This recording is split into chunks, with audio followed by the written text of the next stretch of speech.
Pemirsa, Bali memang masih dalam musim hujan, namun keberadaan bibit siklon tropis 965 mempengaruhi peningkatan aktivitas konvektif, peningkatan kecepatan angin, dan kenaikan tinggi gelombang laut, terutama di wilayah selatan Bali. Oleh karena itu, hujan yang turun beberapa hari terakhir disertai angin kencang.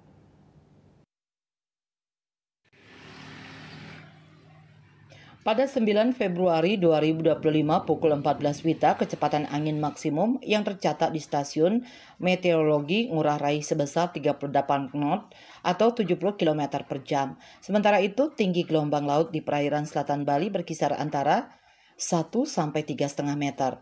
Kondisi ini diprediksi masih akan terus berlangsung hingga 3 hari ke depan. Hujan deras sejak pagi hari membuat kawasan di seputaran Denpasar Barat terdampak genangan air. Genangan air tersebut berdampak bagi warga. Beberapa got juga menjadi tersumbat sampah akibat hujan deras terus-menerus sejak semalam.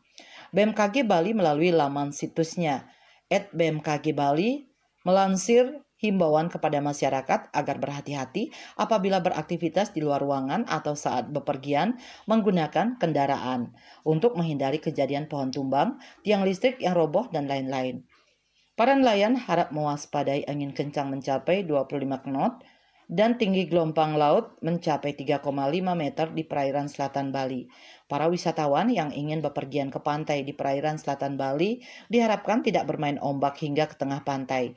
Sementara peringatan dini cuaca wilayah Bali pada 10 Februari masih berpotensi hujan dengan intensitas sedang hingga lebat yang dapat disertai kilat, petir, dan angin kencang di wilayah Kabupaten Tabanan, Badung, Gianyar, Klungkung, Bangli, dan Kota Denpasar yang dapat meluas ke beberapa wilayah di Kabupaten Jembrana, Buleleng, dan Karangasem.